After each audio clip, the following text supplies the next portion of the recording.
So you haven't scanned the document in yet, right? I have not scanned anything in yet. Okay. I just wanted to make sure I was in sync with what you're doing. You're just filling out the add check window. Right. Yeah, there's just one entry point. There's several entry points. Right. I say there's 4 different ways you can do this. So I'm going to toggle the scanner, this little button down here. Okay.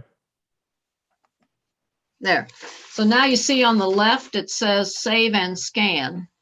So it's going to, and I could be printing the check at the same time. I'm not hooked up to a printer, so I'm not going to do that. But I could print the check, scan the invoice. So I'm saving and scanning, and then it'll pop up scan.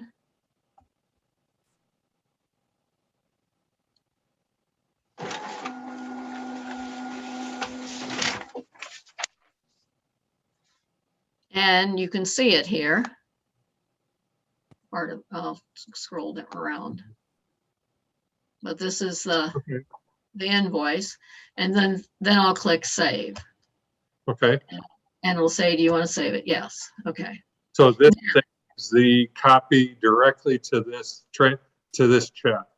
Yes. So now I'm going to go out of here. And here it is right here. I searched for it by date. I knew it was today's date. And if I click change, then it'll come up with the entry, and in the lower right, display linked invoice.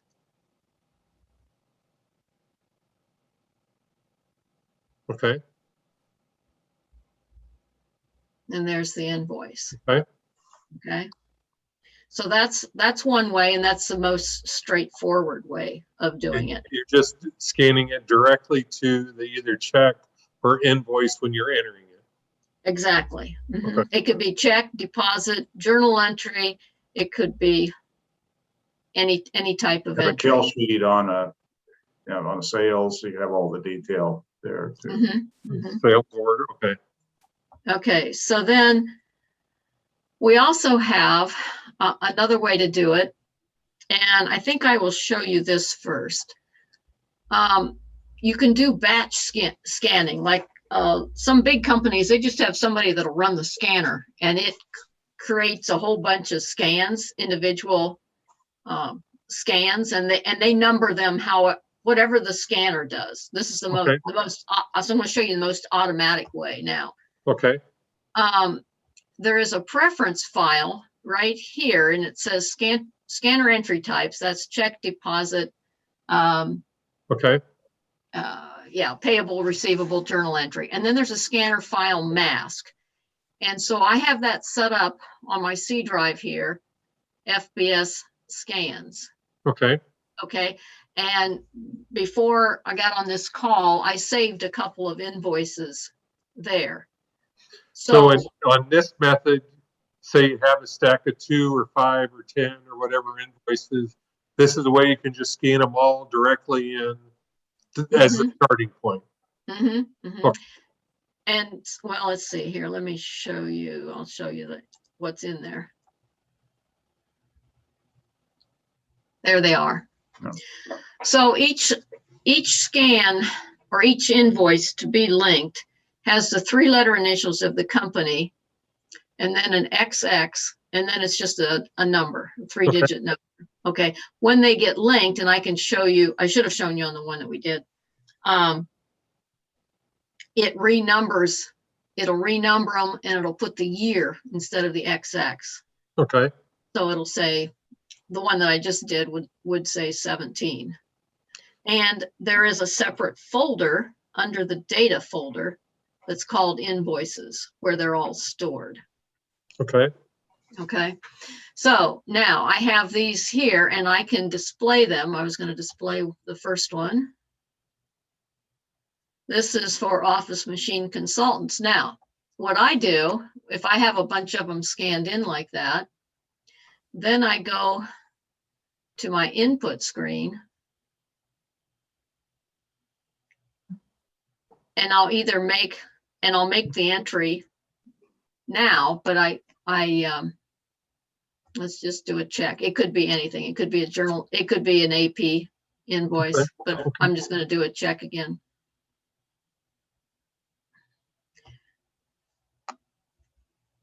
it's really nice with dual monitors, but I get both of them displayed here, so I know what I'm doing. So Okay. here is my invoice number. Well, this would be a check number, but I'll put this in. I should do an AP.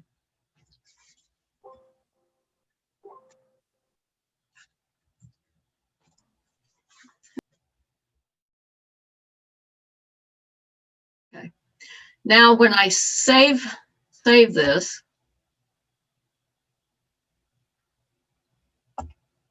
there it goes. Now I can go to check for link. Now it brings up, I have this date 10/27 and I have the number, and should this be linked? Yes. Okay. So then I would go to the next one and do the same thing. You know, just keep entering. Okay. And So under this method, you would only, whatever particular company you were in, you would scan whatever invoices you have, that you could just scan them in a list and then start entering them.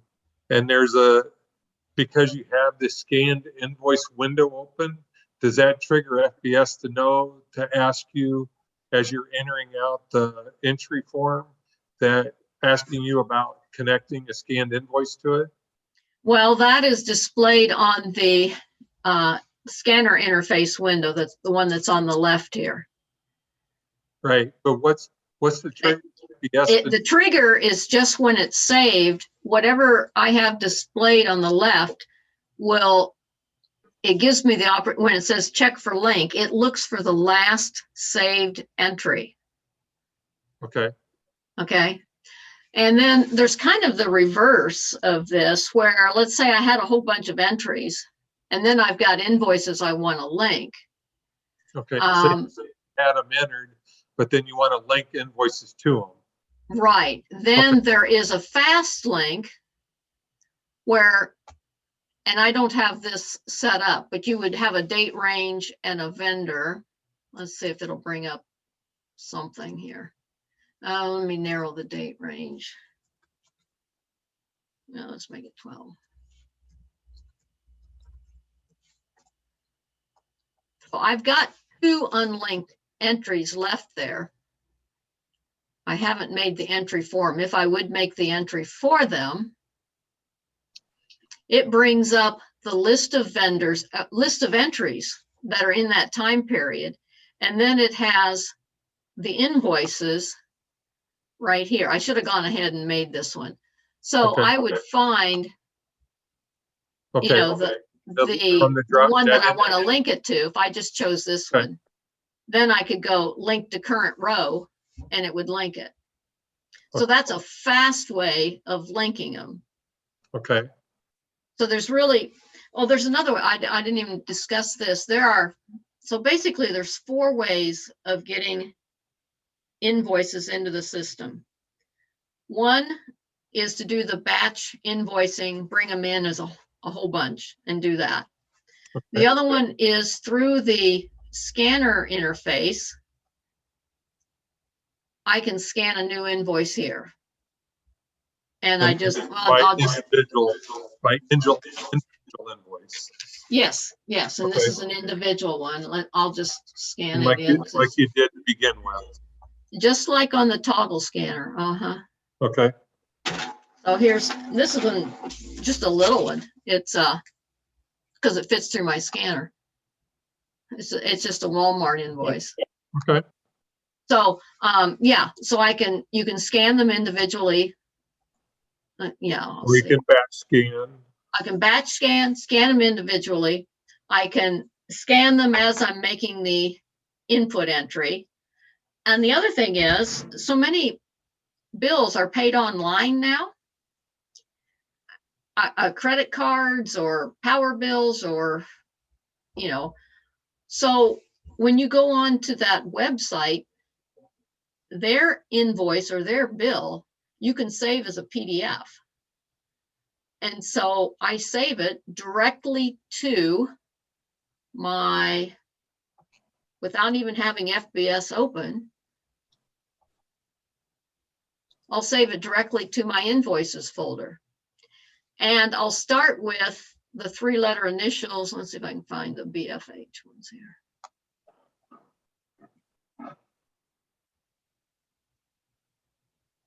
Here's the BFH ones that we were in this. So that one's a much later one. Anyway, I would know which number hasn't been used yet. So these are the ones that aren't linked. So if I am putting one in from the internet, I know I'm going to have to go to BFHXX004, a number that's not used. Okay. Or if you have a free PDF printer, Adobe or whatever, you can, that is a PDF printer. And so if you have it online and you want to print it, you print it to a PDF and then it's Here. yeah, and then I've got them in here and then I can link them. Link them to a transaction. Through the fast link, usually, or display and then find it. But Okay. Here's one that we linked today. You see how the date has changed to 17? Yep. Okay. And let's see if it'll open it. There we go. Can you see that? Yep. So that's the invoice right there. Okay. So the ones that aren't linked, you can see have the XX in the middle. The ones that are linked by the year. They have the year and they're sequentially numbered. Now, if you've accidentally linked the wrong one, you can unlink it and it renames it to one of these XX and then you can link it to the right one. You can correct your mistakes if you do it kind of fast. So 4 different ways of entering them.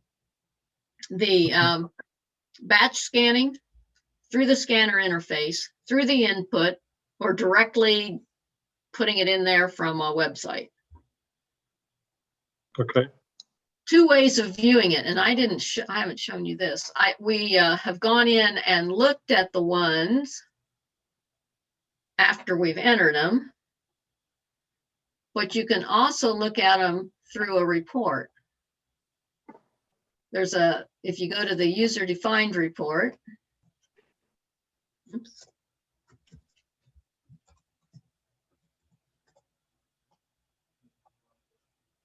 You cross-reference on whatever you're looking for. You're looking for a particular vendor or.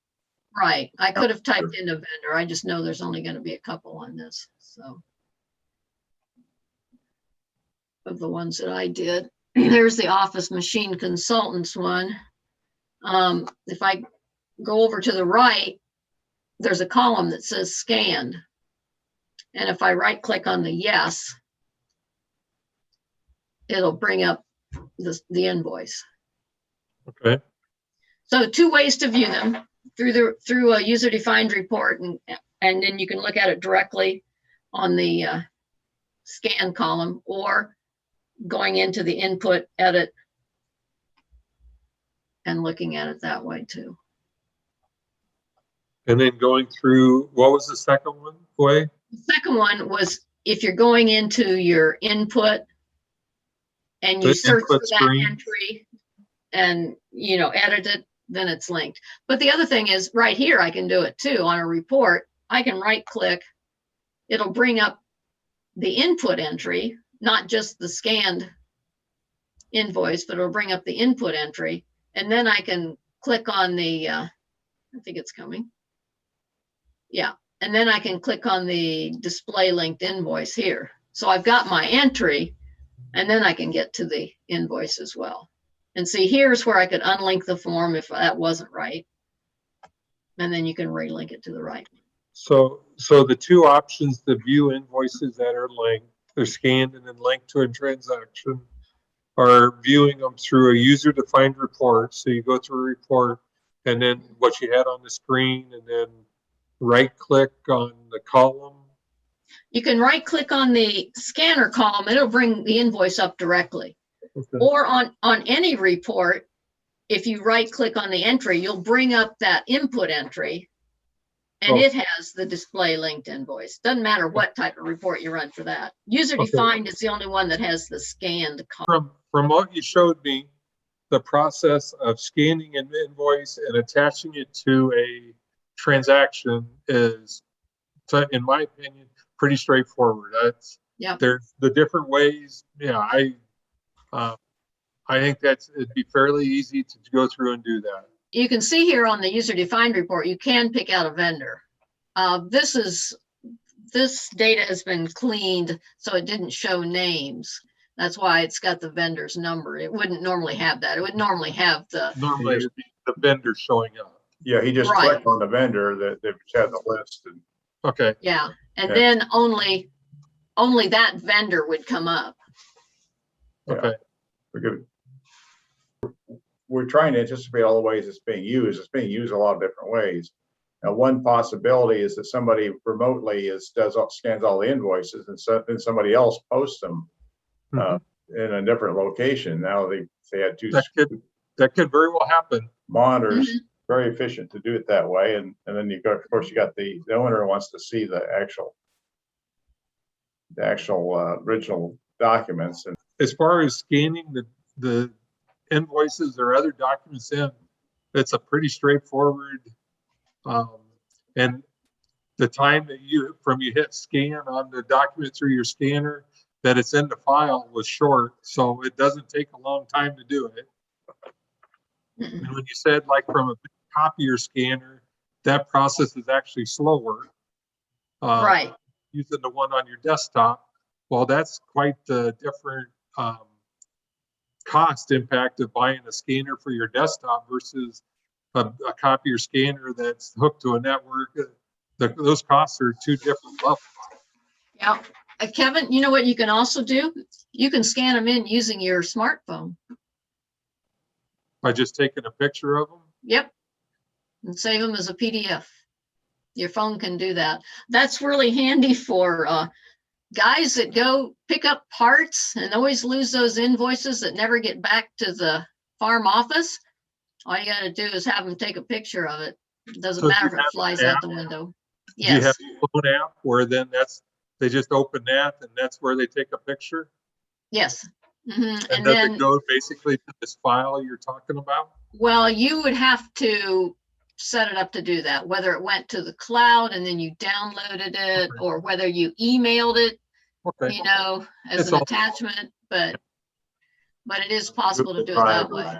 Yeah, something like that. So yeah, it would work pretty much like this your scanning example, going to the shared directory. So it would be just another medium for doing this scanning.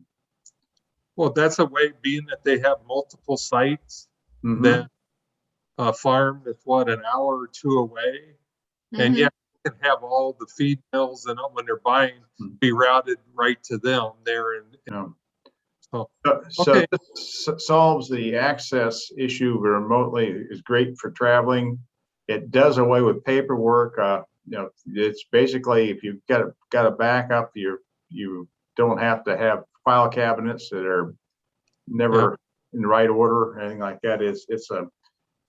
And we've been doing this for how many years, Cheryl? Remember? Oh, I don't know, 10 or 15 anyway. So it's got a lot of use out of it, a lot of experience, and a lot of ideas people have been sharing with us. So this has been helpful. I appreciate you taking a little time and showing me this.